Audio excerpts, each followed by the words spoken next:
Hello and welcome to History Through Question. Today's topic is Warren Hasting और इनका जो time period है that is from 1772 से 85 और ये एक इंपॉर्टेंट पर्सनालिटी है, इनके बारे में हम डिस्कस करेंगे। तो ये गवर्नर ऑफ बंगाल बने थे, गवर्नर ऑफ बंगाल, और ये बने थे इन द ईयर 1772 में। अब इस टाइम पे जो कंपनी था उसने डिसाइड कर दिया था कि वो रूल करेगा Bengal by the right of conquest. Okay, तो रूल बंगाल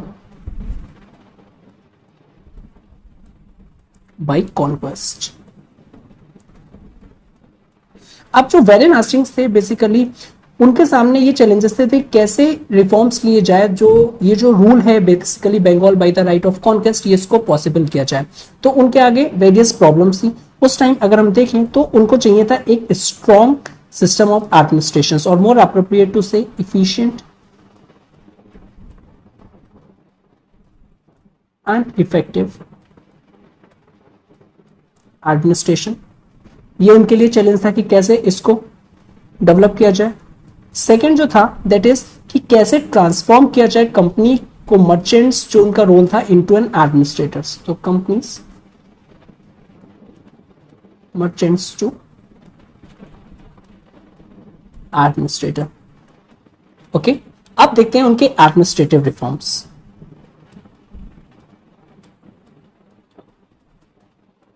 एडमिनिस्ट्रेटिव रिफॉर्म्स, तो फर्स्ट एंड द फॉरमोस्ट अगर हम देखें तो इस टाइम पे जो कोर्ट ऑफ डायरेक्टर्स थे उन्होंने जो डुअल रूल था जो क्लाइव ने स्टैब्लिश किया था उसको क्या कर दिया था, एंड कर दिया था।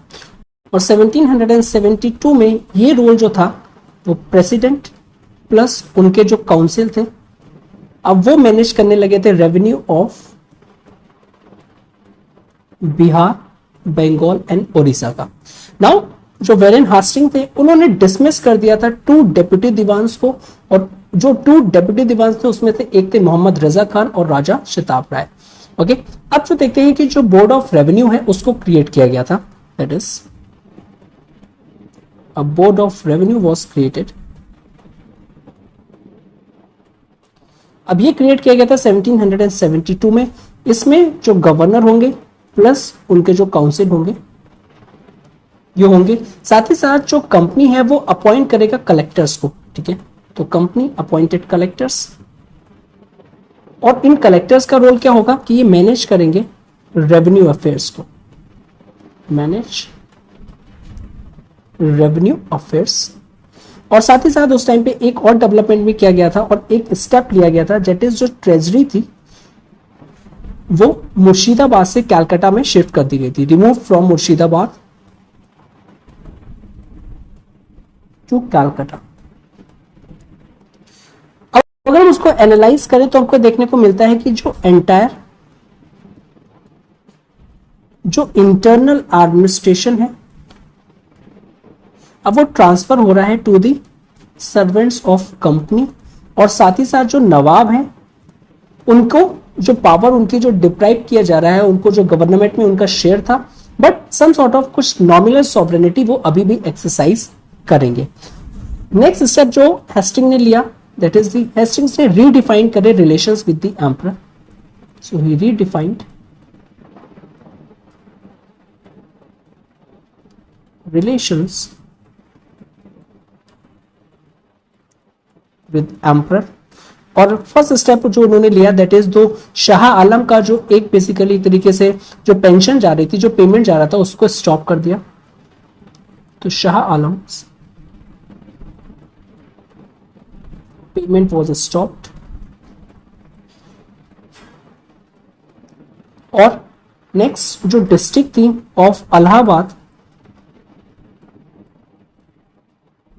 एंड करा, जो कि उनको एम्पर को असाइन किया गया था बेसिकली बाय रॉबर्ट क्लाइव, उसको ले लिया गया और उसको दे दिया गया नवाब ऑफ अवध को, और सिंपली सोल्ड कर दिया गया नवाब ऑफ अवध को।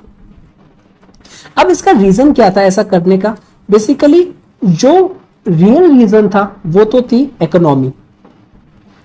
ठीक है, कि वो ज्यादा से ज्यादा गेन चाह रहे थे। और साथ ही साथ जो ऑफिशियल रीजन बताया गया, इट इज बिकॉज कि हम इसलिए कर रहे हैं कि ये जो एम्परर हैं इन्होंने एक्सेप्ट कर लिया है मराठास की protection.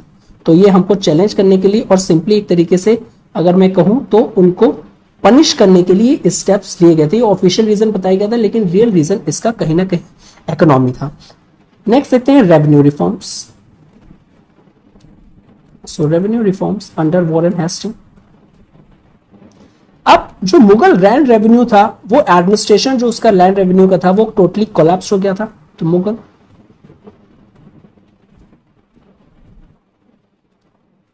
Land revenue administration completely collapsed, वो वर्क नहीं कर रहा था किसी भी कंडीशन में।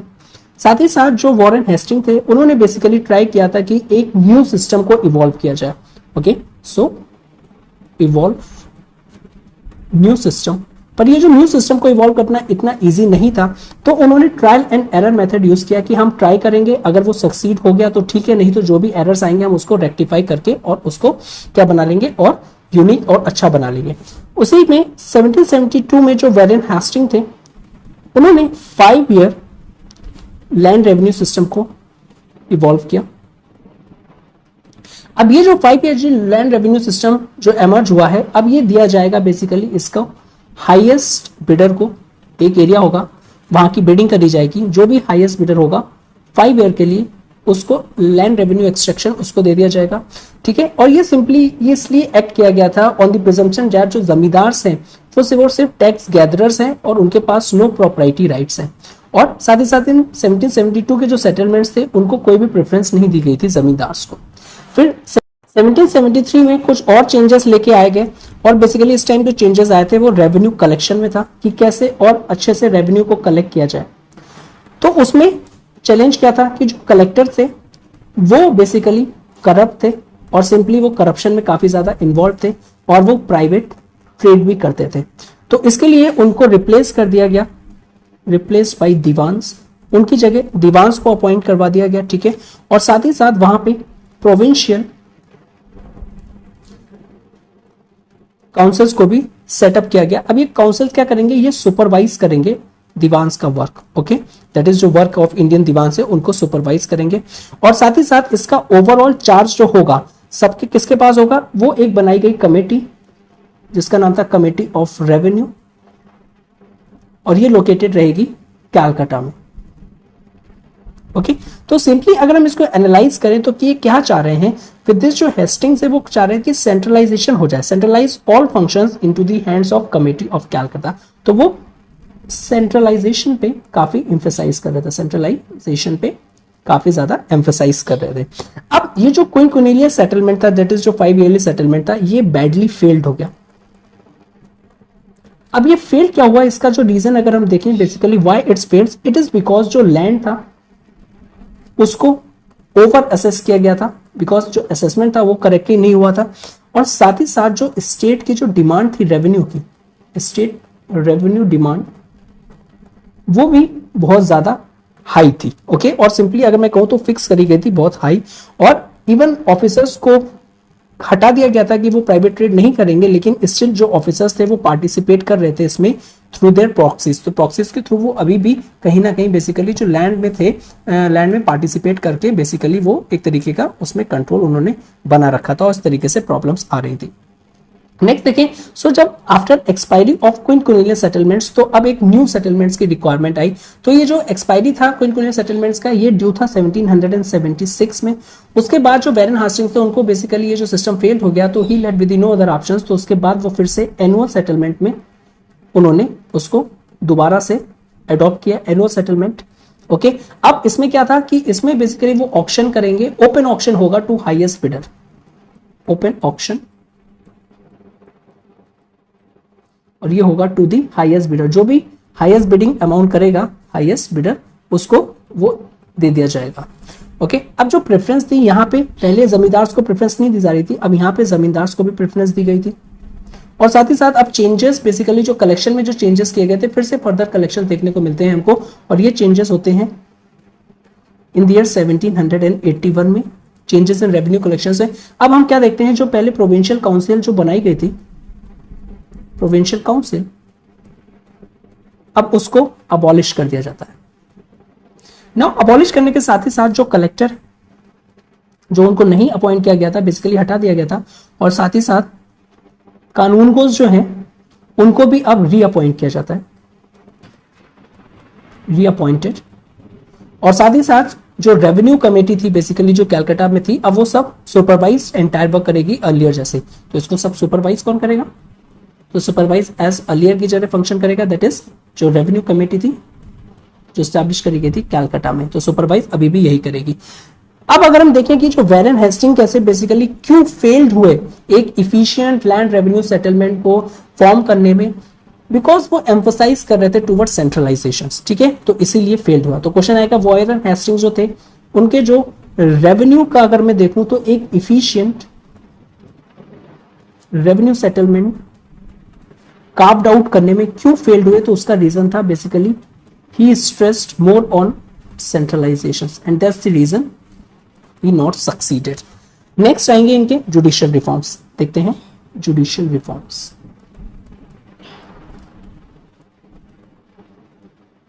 तो जुडिशियल रिफॉर्म्स की अगर हम बात करें, ऑलरेडी हम लोग डिस्कस कर चुके हैं वेरियस एक्ट के थ्रू, ओके, लेकिन यहाँ पे डेडिकेटली इनके अंडर्स में जो जुडिशियल रिफॉर्म्स है उसको हम करेंगे। तो जो जुडिशियल सिस्टम था बंगाल का स्पेशली हम बात करें तो वो काफी ज्यादा अनसेटिस्फैक्टरी था, ओके ना। तो बंगाल फर्स्ट पॉइंट आएगा इसमें, तो बंगाल जुडिशियल सिस्टम वो अनसेटिस्फैक्टरी था। नॉट ओनली दैट, जो जमींदार थे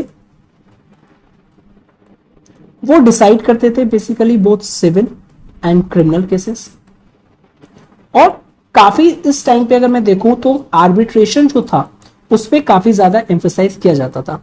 ऑल्दो आर्बिट्रेशन अगर आज के टाइम में हम देखें तो बुरा नहीं था, लेकिन उस टाइम में वो काफी प्रॉब्लम्स क्रिएट कर देता था, और ये जो आर्बिट्रेशन सिस्टम था काफी ज्यादा पॉपुलर था out of the court settlement अगर हम बात करें सिंपली।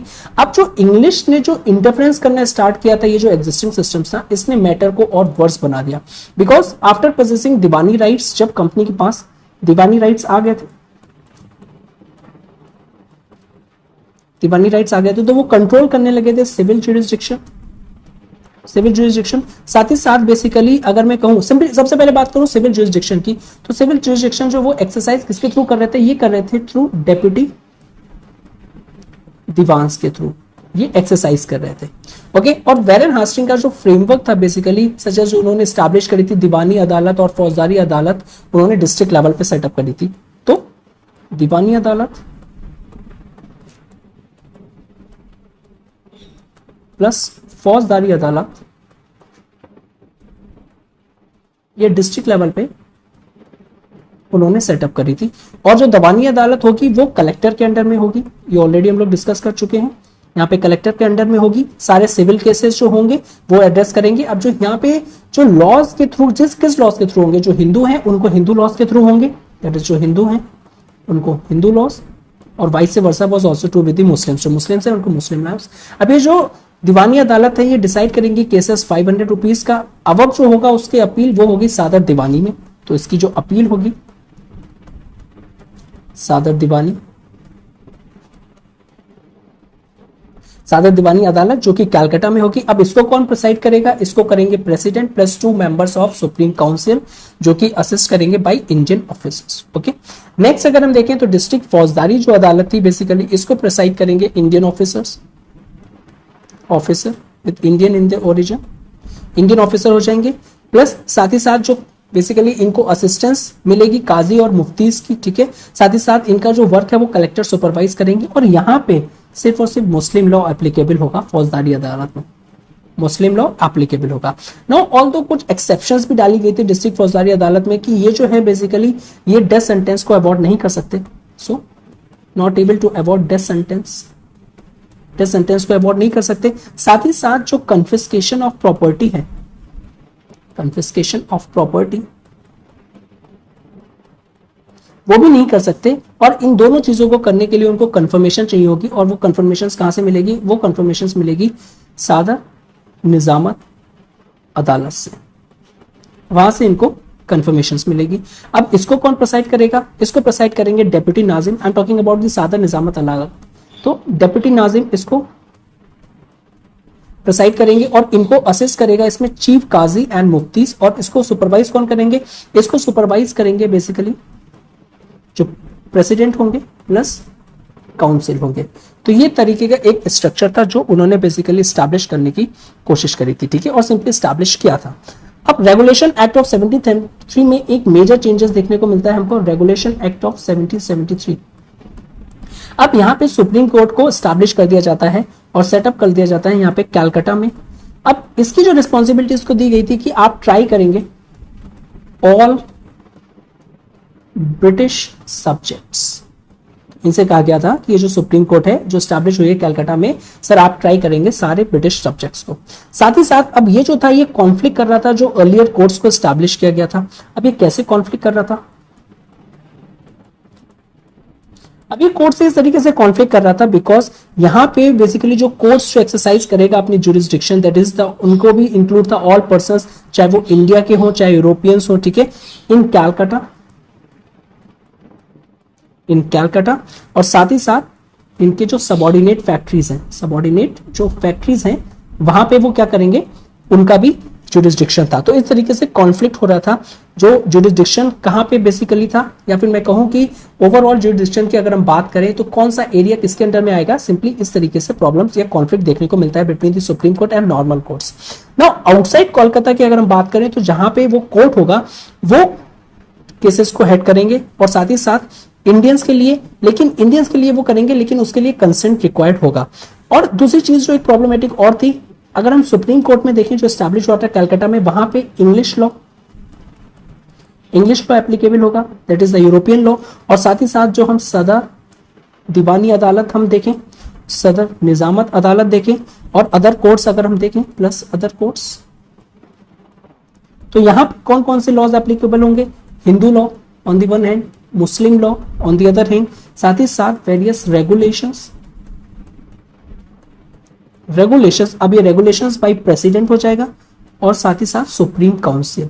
तो इस तरीके से लॉस को ये क्या हो रहा है, ये ओवर क्लैश हो रहा है और ये भी हमको एक प्रॉब्लम देखने को मिलती है बिकॉज उस टाइम पे कोडिफिकेशन ऑफ लॉ नहीं था। तो हिंदू लॉ, मुस्लिम लॉ, रेगुलेशंस भी आ रही थी बेसिकली, जहां जहां पे जिस एरिया में जिस कोर्ट था तो वहां पे रेगुलेशंस भी बनाई जाती थी बाय प्रेसिडेंट और सुप्रीम काउंसिल। तो इस तरीके से ऑल्दो यहाँ पे प्रॉब्लम्स हमको देखने को मिलती हैं between the supreme court and between the various और कोर्ट्स जो बाहर एस्टैब्लिश करी गई थी। अब इस कॉन्फ्लिक्ट को एंड करने के लिए वॉरेन हेस्टिंग ने एक स्टेप लिया था और वो स्टेप क्या था कि वॉरेन हेस्टिंग ने बेसिकली जो जज इम्फे थे उनको 1780s में as a chief justice of supreme court appoint किया था। साथ ही साथ उनसे कहा था कि सर आप सुपरवाइज करेंगे और सुपरिंटेंडेंट करेंगे सादर दीवानी अदालत की। लेकिन लेटर्स विल फाउंड दैट जो कोर्ट ऑफ डायरेक्टर्स थे उन्होंने इसको डिसअलाउ कर दिया था और 1780s में वॉरेन हेस्टिंग ने उनको अपॉइंट किया था और 1782 में कोर्ट ऑफ डायरेक्टर्स के बेसिकली उन्होंने जब डिसअलाउ कर दिया तो इम्फे ने रिजाइन करना पड़ा था। अब नेक्स्ट वॉरेन हेस्टिंग के अंदर में देखने को मिलता है कि उन्होंने कोडिफाई ऑफ लॉस पे काफी ज्यादा एम्फेसाइज किया था बिकॉज अर्लियर वेरियस लॉस थे, हिंदू लॉ, मुस्लिम लॉ, रेगुलेशंस थे, तो उन्होंने कहा था ये काफी ज्यादा प्रॉब्लम क्रिएट कर रहे थे और ये जो मैटर था काफी कॉम्प्लेक्स बनाते थे यूरोपियन जजेस के लिए। इन ऑर्डर टू सिंप्लीफाई उन्होंने बेसिकली एम्फेसाइज किया कि कोडिफाई किया जाए मुस्लिम और हिंदू लॉस का, और इसी के लिए हमको ट्रांसलेशन ऑफ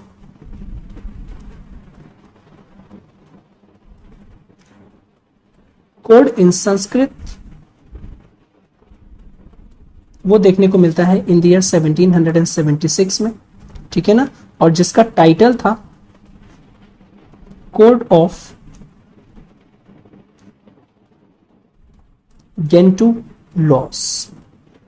ओके, और ये फैक्चुअल इंफॉर्मेशन भी हो जाती है। नाउ नेक्स्ट अगर हम देखें तो विलियम जोन्स एंड कोलब्रुक, इन्होंने इवन पब्लिश किया था Colebrooke's digest of Hindu law, digest of Hindu law, और ये किया था 1791 में। Attempts were also made to translate Fatwa e Alamgiri into English so that European जो जज हैं उनको कोई भी प्रॉब्लम ना हो। नेक्स्ट आता है इनके commercial reforms.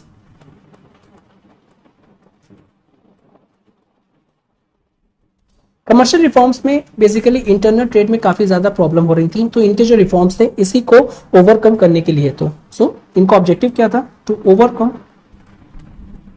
Problems of internal trade problems को ओवरकम करने के लिए इन्होंने रिफॉर्म्स को इंट्रोड्यूस किया गया था। नाउ अगर हम देखें बेसिकली वेरियस कस्टम हाउसेस थे, कस्टम हाउसेस इन जमींदारीज में, तो उनको सप्रेस किया गया और साथ ही साथ सिर्फ अलाउ किए गए ओनली 5 सच कस्टम हाउसेस अलाउड। और ये जो कस्टम हाउसेस थे बेसिकली यहाँ पे कैलकाटा, हुगली, मुर्शिदाबाद, डेक्कन एंड पटना में इनको रखा गया था।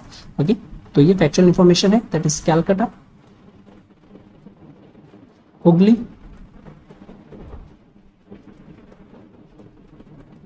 मुर्शिदाबाद, ढाका एंड पटना में रखा गया था। और वेरियस जो अदर कस्टम हाउसेस थे उनको क्या सप्रेस कर दिया गया था।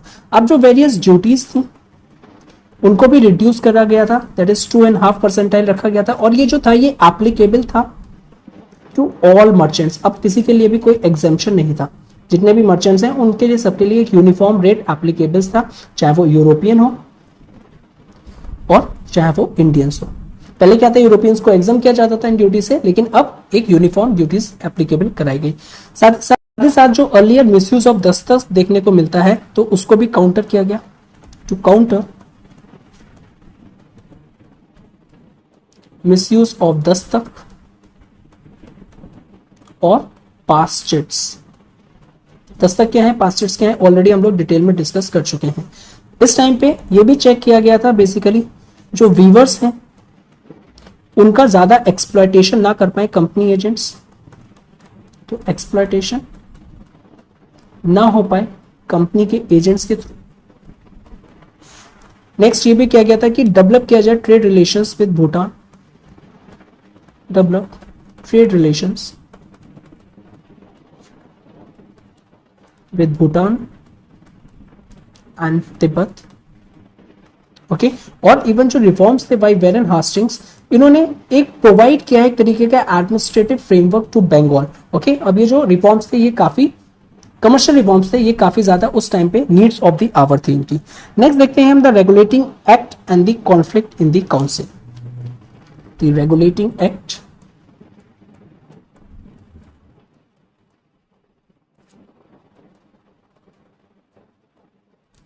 एंड रिफॉर्म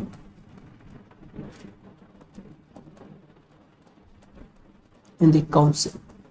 सो 1773 में अगर हम देखें तो एडमिनिस्ट्रेशन ऑफ ब्रिटिश जो टेरिटरीज थी वो किसके अंडर में थी, गवर्नर जनरल, और उनको असिस्ट कौन करेगा, बाय 4 काउंसिल मेंबर्स। ठीक है, तो एडमिनिस्ट्रेशन ब्रिटिश टेरिटरीज का मैं शॉर्ट में लिख रहा हूं गवर्नर जनरल, और उनको असिस्ट करेंगे 4 उनके काउंसिल मेंबर्स। ओके, अब इसमें प्रॉब्लम्स क्या थे ना, प्रॉब्लम्स क्या आ रही थी कि जो गवर्नर जनरल थे बेसिकली वो प्रिसाइड करेंगे काउंसिल मीटिंग को, बट वो बाइंड होंगे by council majority vote. Okay, कि गवर्नर जनरल प्लस 4 यानी 5 मेंबर्स हैं। ठीक है, अब ऑल्दो वो प्रिसाइड तो कर रहे हैं, वो तो हेड है, चेयरमैन है एक तरीके के, लेकिन जो भी मेजॉरिटी होगी, अगर बेसिकली गवर्नर जनरल ने किसी को अलाउ नहीं किया है, किसी मैटर से अलाउ नहीं है, लेकिन वो मेजॉरिटी है, तो वो उनको मानना पड़ जाएगा।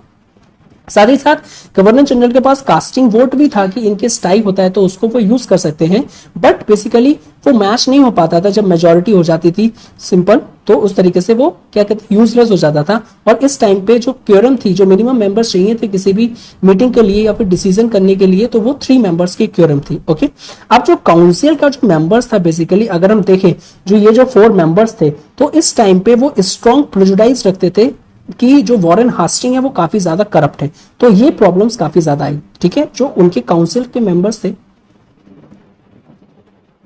Council members, they were under the impression that कि जो वॉरेन हास्टिंग है वो बहुत ही ज्यादा करप्ट है, और it is because of is corruption कि जो गवर्नमेंट है बंगाल में वो इफिशिएंटली फंक्शनिंग नहीं कर पा रही है, और वहां पे भी हमको काफी ज्यादा करप्शन देखने को मिलता है। Even one of the 4 members जो काउंसिल मेंबर्स थे वो चाहते थे कि इवन वॉरेन हेस्टिंग को एज ए गवर्नर जनरल से हटा दिया जाए और किसी और मेंबर को लेके आया जाए। अब जब इतनी प्रॉब्लम्स थी तो डेफिनेटली हमको कॉन्फ्लिक्ट्स भी देखने को मिलेंगे। अब ये कौन कौन से कॉन्फ्लिक्ट्स कहाँ पे देखने को मिलते हैं, let's discuss one by one, और ये क्वाइट इंपॉर्टेंट भी है। तो फर्स्ट कॉन्फ्लिक्ट अगर हम देखें बेसिकली, तो ये जो प्रेजुडाइसेस था ये ऐसे ही नहीं हुआ था, और सिंपली जैसे ये मेंबर्स आए थे वो चाहते थे कि जो वॉरेन हेस्टिंग है उनको हटा दिया जाए, तो इसलिए उन्होंने डिस्कस करना स्टार्ट कर दिया, discuss past excesses of Warren Hasting administration, कि सर आप अपने पास में जो एडमिनिस्ट्रेशन में जो आपने चीजें करी हैं, ठीक है ना, वो बताइए, ठीक है। और प्रेजुडाइज तो था ही कि जो वॉरेन हेस्टिंग है वो करप्ट थे। इवन बेसिकली जो ये काउंसिल मेंबर्स थे ये क्रिटिसाइज करते थे वॉरेन हेस्टिंग को कि जो आपने न्यू क्रिमिनल कोड को स्टार्ट किया है, न्यू क्रिमिनल कोड को सेट किया है, new criminal code of justice, and even pass resolution, और उन्होंने रेजोल्यूशन भी पास करे थे काउंसिल मेंबर्स ने कि कैसे रिस्टोर किया जाए नवाब के और जो उनकी निजामत राइट्स हैं। नेक्स्ट बेसिकली उन्होंने डिस्कस किया था कि कैसे जो कंपनी का जो इन्वॉल्वमेंट है रोहेला वॉर्स में आप उसको डिस्कस करें, और इस तरीके से क्रिटिसाइज किया था। तो see involvement company in Rohilla war.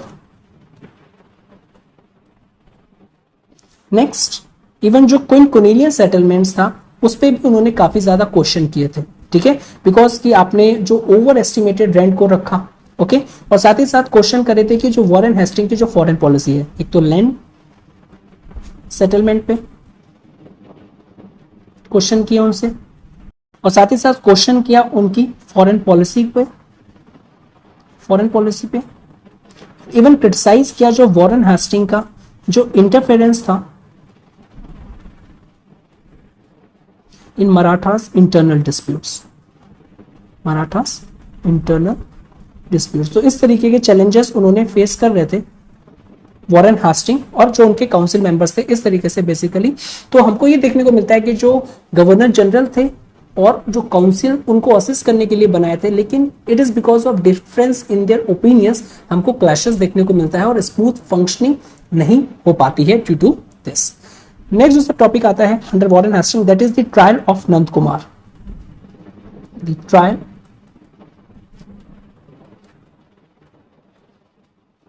Of Nand Kumar. अब ये होता है 1775 में, सिंपली मैं इसको डिस्कस करूंगा, ठीक है।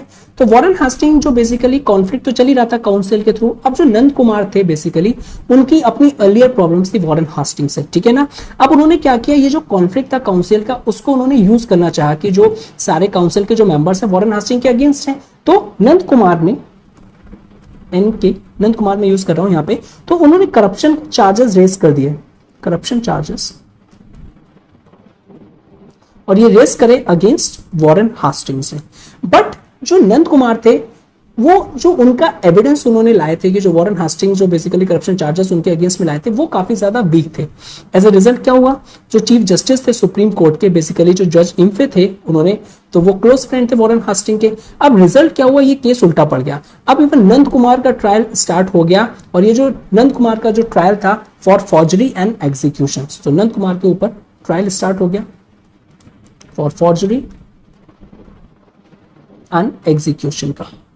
इवन वो चार्जेस लगाने गए थे वॉरेन हेस्टिंग के, उनको लगा था काउंसिल अगेंस्ट है, तो कहीं ना कहीं बेसिकली ये काफी ज्यादा क्या हो जाएगा, वॉरेन हेस्टिंग को हटाने में बेसिकली उनको डिफेम करने में काफी मदद मिलेगी। लेकिन even it is because of जो सुप्रीम कोर्ट के जो चीफ जस्टिस थे और जो वॉरेन हेस्टिंग उनके क्लोज नेक्सस की वजह से क्या देखने को मिलता है हमें कि इवन उनके ऊपर ही ट्रायल चल जाता है। अब जो क्रिटिक्स थे जो वॉरेन हेस्टिंग के और जो बेसिकली इम्फे थे वो डिस्क्राइब करते हैं इस पूरे ट्रायल को as a judicial murder, as a judicial murder. Now why he name them as a judicial murder, it is because अगर हम देखें जो लॉ ऑफ जो इंग्लैंड था बेसिकली फॉर फॉर्जरी के लिए वो था कैपिटल पनिशमेंट, ठीक है ना। कहां का, लॉ ऑफ इंग्लैंड का। लॉ ऑफ इंग्लैंड में अगर कोई पर्सन फॉर्जरी करता है, फॉर्जरी, तो उसका जो था उसको कैपिटल पनिशमेंट दिया जाता था, कैपिटल पनिशमेंट दिया जाता था। बट यही अगर हम देखें ये कैलकाटा में अप्लाई नहीं था, but not applicable in not applicable in Calcutta. अब ये जब कैलकाटा में एप्लीकेबल नहीं था तो फॉर्जरी के लिए जो उसको नंद कुमार को ट्रायल किया गया था तो ऑब्वियसली उनके ऊपर कैपिटल पनिशमेंट तो एप्लीकेबल होता ही नहीं है, बिकॉज ये जो लॉ ऑफ इंग्लैंड था ये कैलकाटा में एप्लीकेबल नहीं होता है। लेकिन और ये जो एग्जीक्यूशन दिया गया था नंद कुमार को, ये कंसिडर किया जाता है ये काफी ज्यादा एक्सेसिव है। अब ये एक्सेसिव क्यों है और ये अनजस्ट क्यों है? इट इज बिकॉज अगर लॉ ऑफ इंग्लैंड फॉर्जरी का एप्लीकेबल नहीं होगा हमारे इंडिया में या सिंपली कैलकाटा में, तो कोई भी इंडियन लॉ उस टाइम पे प्रिस्क्राइब नहीं करता था डेथ पेनल्टी फॉर फॉर्जरी, जो कि नंद कुमार को दिया गया था इस केस में। ओके, तो इस तरीके से जुडिशियल मर्डर कहा जाता है और trial of Nand Kumar, please do remember, सिर्फ इतना। उसके बाद नेक्स्ट देखते हैं external relation. External relations under Warren Hasting. अब एक्सटर्नल रिलेशंस थे वो कॉम्प्लिकेटेड थे। अब कॉम्प्लिकेटेड थे क्यों? क्योंकि उस टाइम पे जो पॉलिटिकल सिचुएशन थी काफी डिस्टर्ब थे, तो एक्सटर्नल रिलेशंस कॉम्प्लेक्स थे। क्यों थे? It is because of political conditions जो थी और सिचुएशंस थी उस टाइम पे जो प्रिवेल कर रही थी उनकी वजह से। अब जो क्लाइव का जो पॉलिटिकल अरेंजमेंट था वो बेसिकली फेल्ड हो गया था कि वो करस्पॉन्ड कर पाए एग्जिस्टिंग पॉलिटिकल सिचुएशंस से। तो जो क्लाइव ने अरेंजमेंट किया था वो फेल्ड हो गया था। और फेल्ड क्यों हुआ था? It is because of due to disturbance in the political conditions. अब इंटरनल लेवल पे देख लेते हैं कि इंटरनल लेवल पे क्या क्या प्रॉब्लम्स थे इंटरनल में। तो first and the foremost problems थी कि जो मराठास थे वो अब रिकवर्ड होना स्टार्ट हो गए थे। Marathas were recover from Panipat loss. Next problems, जो एम्परर थे उस टाइम पे उन्होंने एक्सेप्ट कर लिया था सिंधिया की प्रोटेक्शन। थर्ड, कंपनी की जो फ्रेंडशिप थी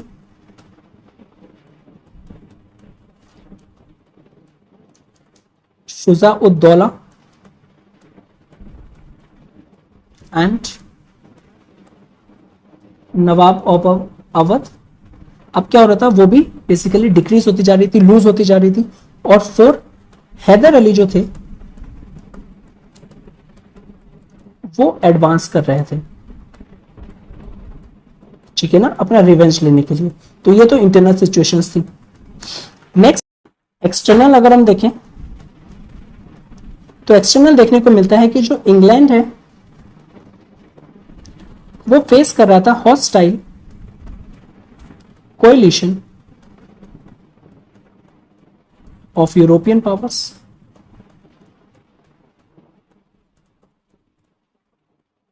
जो कि सपोर्ट कर रहे थे रोग अमेरिकन कॉलोनीज को,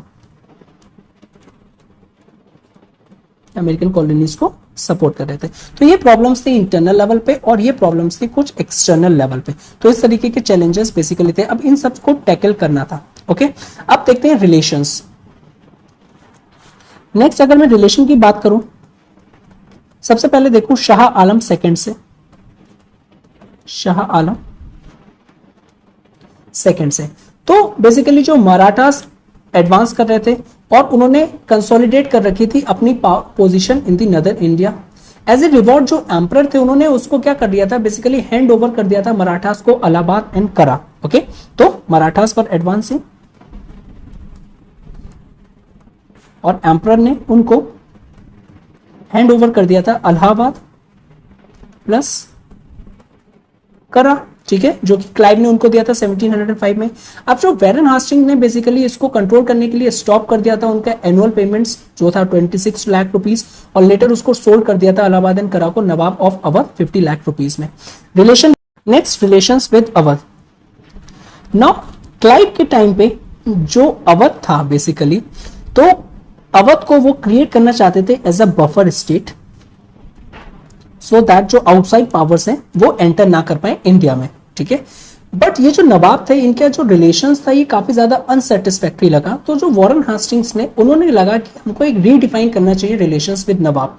रीजन क्या था इसका? बिकॉज जो वॉरेन हास्टिंग्स थे इट वाज क्वाइट एप्रीहेंसिव कि हो सकता है मराठा और रोहिला का कॉम्बिनेशन हो जाए, तो हमको रीडिफाइन करना चाहिए relations with Awadh So Warren Hastings, but under the apprehensions that कि मराठा और रोहिला का क्या हो सकता है, कॉम्बिनेशन हो सकता है, तो इसके लिए हमको रीडिफाइन करना है रिलेशंस विद अवध। अब इन्होंने ये जो रीडेफिनेशन करा, इसके थ्रू इन्होंने एक साइन करी, और ये जो थी treaty of Banaras, treaty of Banaras with Nawab of Awadh. अब इसमें क्या क्या टर्म्स थे ना, इसमें जो फर्स्ट था इलाहाबाद एंड जो करा था वो दे दिया जाएगा नवाब ऑफ अवध को, और उसके रिटर्न में 50 लाख रुपीस मिलेंगे, और सिंपली सोल्ड कर दिया गया था। नेक्स्ट जो नवाब थे उन्होंने एग्रीड किया था कि वो इंक्रीज कर देंगे सब्सिडी ऑफ कंपनी के ट्रूप्स की, बिकॉज मेन जो एप्रीहेंशन देखे वॉरेन हेस्टिंग का क्या था कि हो सकता है मराठा रॉयल का कॉम्बिनेशन हो जाए। Next is the Rohilla war. अभी जो रोहिला वॉर हुई थी 1774 में। अब ट्राई टू अंडरस्टैंड यहां पे कौन सी सिचुएशंस एमर्ज हो गई थी। तो बोथ रोहिला चीफ और जो नवाब थे, that is Nawab of Awadh, उनको लग रहा था कि हो सकता है कि जो मराठास है वो हम पे अटैक कर दे, ठीक है ना, और इसीलिए उन्होंने बेसिकली एक साइन करी ट्रीटी, ठीक है, जिसमें उन्होंने रिफ्लेक्ट किया बेसिकली कि इन केस अगर मराठास हम पे अटैक करते हैं तो जो रोहिला चीफ ने ये अश्योर किया कि जो नवाब ऑफ अवध है वो हमें डिफेंड करेंगे, और इसके एवज में जो रोहिला चीफ है उन्होंने कहा कि हाँ आप हम लोग डिफेंड करेंगे तो उसके लिए हम आपको 40 लाख रुपीस देंगे फॉर डिफेंडर्स, आप हमें डिफेंड करेंगे। ओके, अब जो मराठास थे बेसिकली जैसा उन्होंने अज्यूम किया था कि मराठास हम पे अटैक करेंगे, तो मराठास बेसिकली आ रहे थे हेडेड टुवर्ड्स रोहिलखंड। लेकिन 1773 में क्या देखने को मिलता है हमको कि जैसे ही मराठास एडवांस कर रहे थे 1773 में, इट इज बिकॉज ऑफ कि जो स्ट्रॉन्ग अपोजिशन फ्रंट स्टैब्लिश हो गया था तो मराठास रिवर्ट कर गए थे। अब ये स्ट्रॉन्ग अपोजिशनल फ्रंट में था कौन कौन, सिंपली मैं कहूं कंपनी था plus Nawab of Awadh, Nawab of Awadh, और साथ ही साथ जो रोहिला चीफ थे वो था। तो ये स्ट्रॉन्ग एक फ्रंट बन गया था, तो मराठास ने रिट्रीट कर दी थी, उन पे अटैक नहीं किया था। अब जो ट्रीटी साइन हुई थी कि जो नवाब उनको डिफेंड करेगा उसके बेसिकली रिटर्न में वो 40 लाख रुपीस देंगे, और कौन देगा, ये देगा रोहिला चीफ। लेकिन रोहिला चीफ ने इसको बेसिकली डिनाई कर दिया कि सर अब तो हम नहीं देंगे क्योंकि वॉर ही नहीं हुआ है।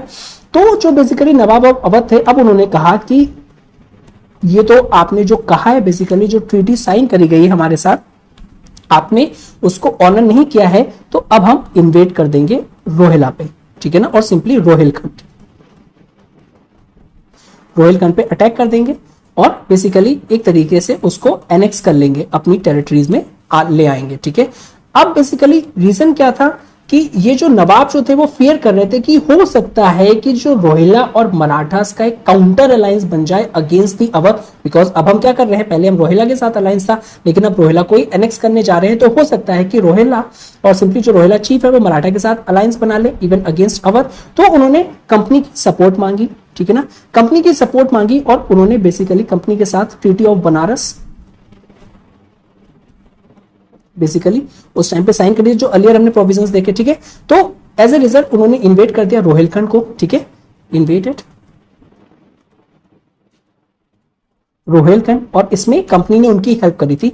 इवन ये जो वॉरेन हास्टिंग थे बेसिकली ये जो नवाब को उन्होंने सपोर्ट किया था, इनको क्रिटिसाइज भी किया जाता है कि बेसिकली आपने क्यों सपोर्ट किया उस टाइम पे नवाब ऑफ अवध को। लेकिन जो वॉरेन हास्टिंग है उन्होंने कहा था बेसिकली मैं बनाना चाहता रोहिलखंड को एक तरीके का डिफेंसिव जोन बनाना चाहता था, इस तरीके से मैंने उसको डिफेंड किया था कंपनी के इंटरेस्ट में। Next is Anglo Maratha war. Now ये हम ऑलरेडी डिस्कस कर चुके हैं, फर्स्ट एंड सेकेंड, उसमें वॉरेन हास्टिंग का रोल, ठीक है, और थर्ड फोर्थ जो है टोटली सारे मराठा वॉर को हमने डिस्कस कर लिया है, वो डेडिकेटली एक अलग वीडियो बनी हुई है चैनल में, please go and watch it. Next हम देखते हैं कि उस टाइम पे political condition of India during 1772 और 1785 में एक थोड़ा सा ब्रीफ ले लेते हैं। पॉलिटिकल कंडीशन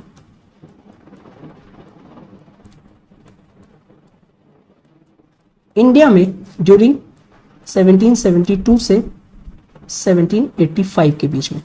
सबसे पहले ईस्ट इंडिया कंपनी की बात करते हैं। तो ईस्ट इंडिया कंपनी की जो अब टेरिटरीज थी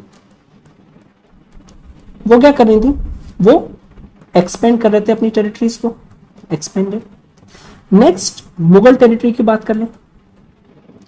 जो मुगल टेरिटरी की बात कर लें तो बेसिकली वो श्रिंक कर रही थी, जितनी भी उनके अंडर में कंट्रोल टेरिटरीज थी अब वो कम होती जा रही थी, ठीक है। और साथ ही साथ जो ओल्ड मुगल एम्परर थे बेसिकली वो बहुत ही नॉमिनल सॉवरेनिटी को बेसिकली एक्सरसाइज कर पा रहे थे दिल्ली और उसके आसपास रीजन में।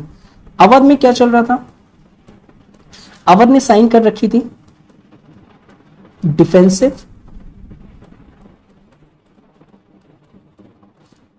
एंड ऑफेंसिव अलायंस, किसके साथ, ऑब्वियसली ईस्ट इंडिया कंपनी के साथ। तो यहां से भी कोई प्रॉब्लम नहीं थी, ठीक है। नॉर्थ वेस्ट इंडिया का रीजन के बारे में देखते हैं। तो नॉर्थ वेस्ट इंडिया में अगर हम देखें सबसे पहले जो सिख मिस्र थे वो कंट्रोल कर रहे थे टेरिटरीज जो सतलज था और उसके आसपास का एरियाज, तो सतलज प्लस एडजॉइनिंग एरियाज।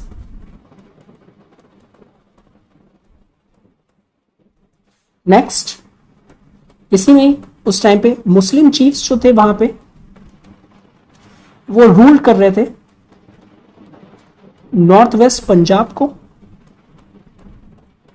और इसमें आ जाएगा मुल्तान आ जाएगा, सिंध आ जाएगा एंड कश्मीर रीजन आ जाएगा। Maratha confederacy, Maratha confederacy basically अभी इस टाइम पे ये कंट्रोल कर रहे थे होल ऑफ वेस्टर्न इंडिया, ठीक है, वेस्टर्न इंडिया का पूरा पार्ट, और साथ साथ कुछ पार्ट्स ऑफ सेंट्रल इंडिया के भी ये लोग कंट्रोल कर रहे थे, बिकॉज मराठास जो थे अपनी आपको अपनी पावर को रीगेन कर रहे थे।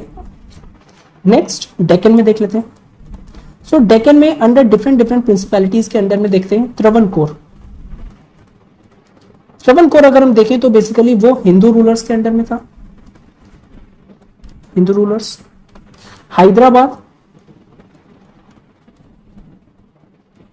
हैदराबाद वो निजाम के अंडर में था, और ये उस टाइम पे जो एरिया था ये ऑटोनॉमस था। और जो मैसूर था वो हैदर अली के अंडर में था, हैदर अली के अंडर में था। तो इस तरीके की पॉलिटिकल कंडीशंस इंडिया में प्रिवेल थी उस टाइम पे, और स्पेशली अगर मैं बात करूं 1772 से 1785 के अंडर। नेक्स्ट जो वारेन हास्टिंग के बेसिकली हम पढ़ेंगे उनका एक सब टॉपिक है, that is the affairs of Chait Singh and Begum of Awadh.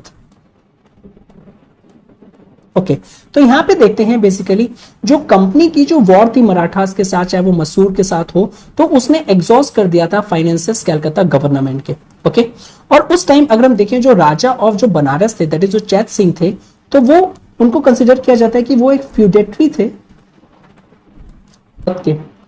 Okay. और जब अवध के जो नवाब थे उनकी डेथ हो गई थी, तो कंपनी ने बेसिकली उस सिचुएशन का फायदा उठा के बेसिकली जो नए सक्सेसर आए थे नवाब उनके साथ एक साइन कर ली थी ट्रीटी 1775 में, ठीक है। तो कंपनी ने विद न्यू नवाब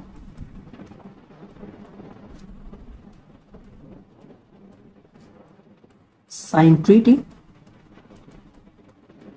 और ये जो ट्रीटी साइन करी थी इन्होंने 1775 बाय कंपनी।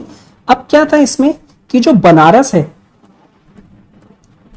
बनारस को ट्रांसफर कर दिया जाएगा टू कंपनी को। सेकंड, जो चैत सिंह है जो बेसिकली फेडरेटरी हैं अवध के, वो क्या करेंगे, वो एनुअल पे करेंगे, एनुअल पे 22 लाख टू कंपनी। अच्छा, एक ट्रीटी बेसिकली ये जो ट्रीटी थी जो साइन करी गई थी उसमें स्पेसिफिकली मेंशन कर दिया गया था कि सर एनुअल पेमेंट 22 लाख के बाद कोई भी एडिशनल अमाउंट उसमें आपसे नहीं मांगा जाएगा। लेकिन अब हुआ क्या, जैसे जैसे बेसिकली अभी हमने देख ही चुके हैं कि जो ट्रेजरी थी वो एग्जॉस्ट हो चुकी थी, it is because of war with the Marathas and Mysore. अब जो फाइनेंशियल कंडीशन जैसे जैसे वर्सन होती गई वैसे वैसे वॉरेन हास्टिंग्स ने अपनी डिमांड्स को रेज करते गए। सो वॉरेन हास्टिंग्स ने बेसिकली एडिशनल 5 लाख रुपीस को मांगा, ठीक है, चैत सिंह से, और ये कहा कि ये एक तरीके की वॉर लेवाई है, और इस डिमांड को रिपीट किया इन दी 1779 में और 1780s में। नाउ 1780s में परेशान होकर राजा चैत सिंह ने क्या किया कि ये तो डिमांड्स बढ़ती जा रही हैं इनकी और हम कुछ कर भी नहीं पा रहे हैं, तो इन्होंने वॉरेन हेस्टिंग को basically 2 lakh rupees as a bribe offer करी, 2 लाख, ठीक है, ब्राइब ऑफर करी। अब ऑब्वियसली काउंसिल ऑफ मेंबर्स जो थे बेसिकली उनको पता ही था जो वॉरेन हेस्टिंग्स है वो काफी करप्ट पर्सनालिटी थे, ठीक है। तो जो ये एक प्रेसिडेंट सेट करने के लिए इन्होंने क्या किया, जो राजा थे बेसिकली उनको पनिश किया, ठीक है, वॉरेन हेस्टिंग्स ने, कि आपने मुझको ब्राइब देने की कोशिश करी है, अब मैं आपको पनिश करूंगा, और उन पे इंपोज कर दिया 50 lakh as fine, 50 lakh as fine उन पे इंपोज कर दिया। अब एज ए रिजल्ट क्या हुआ, जो बेसिकली जो राजा चैत सिंह थे उनके जो सपोर्टर्स थे, अब वो रेबेलियन ब्रेकआउट हो गया कि आपने हमारे राजा पे अनड्यू तरीके का प्रेशर डाला है, ठीक है, और rebellion broke. As a result क्या हुआ कि ऑब्वियसली ये जो है इसको सप्रेस करेगी कंपनी, और इनको रिप्लेस कर दिया गया बेसिकली जो चैत सिंह थे इनके नेफ्यू से, और नेफ्यू से कहा गया कि आपको पावर सक्सीड करवा दी गई है, लेकिन अब आपको एनुअल पेमेंट करना पड़ेगा। कितना पेमेंट करना पड़ेगा, 40 लाख पर एनम, ठीक है, पहले कितना था 22 लाख, अब क्या है 40 लाख, यानी ऑलमोस्ट डबल, ठीक है। तो इस तरीके से हमको ये चैत सिंह के अफेयर्स देखने को मिलते हैं। नेक्स्ट आ जाता है estimates of Warren Hasting, estimates of Warren Hasting देख लेते हैं इनके ओवरऑल के बारे में। सबसे पहले ये किस तरीके की पर्सनालिटी है, ठीक है, तो ये कॉन्ट्रोवर्शियल पर्सनालिटी के बारे में जाने जाते हैं, पर्सनालिटी। और इनके अंडर में हमको देखने को मिलता है ब्रिटिश अग्रेसिवनेस और simply British aggressive side to India, इनके अंडर में। नेक्स्ट वॉरेन हेस्टिंग जो थे उन्होंने एम्फसाइज किया था that is the might is right, might is right, और इनका जो सेंट्रलाइजेशन का जो बेसिकली करना चाहता इन्होंने, it's an reflection of the same. इनकी जो पॉलिसीज थी उनने काफी ज्यादा नेगेटिवली इंपैक्ट किया, नेगेटिवली इंपैक्टेड, चाहे वो बंगाल हो, बनारस हो या ओडिशा हो, ठीक है। और इन वर्ड्स ऑफ फिलिप्स फ्रांसिस, तो एक टाइम पे उन्होंने कंसीडर किया है इंडिया को as a flourishing and rich India, लेकिन वो इनके टाइम पे कैसा रिड्यूस हो गया था, reduce to a conditions of beggary and ruin. तो इस तरीके से उन्होंने इनके टाइम पीरियड को डिफाइन किया है इंडिया में। नेक्स्ट अगर हम देखें जो वॉरेन हेस्टिंग्स थे, नो डाउट इन्होंने सेव किया था बेसिकली कंपनी को, पोजीशन को ड्यूरिंग डिफिकल्टीज टाइम। उस टाइम के हमने पॉलिटिकल सिचुएशंस देखी कि जो मराठास थे, ठीक है, और चाहे वो मैसूर हो, ठीक है, वो एडवांस कर रहा है और किस तरीके से इन्होंने डिप्लोमेटिक स्किल्स के थ्रू रिलेशंस करके, ठीक है, और वेरियस ट्रीटीज साइन करके कंपनीज की पावर को डिफेंड किया था और कंपनीज की पोजीशन को डिफेंड किया था। तो Warren Hastings saved companies position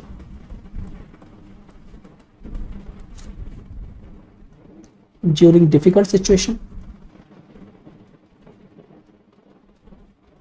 during difficulties।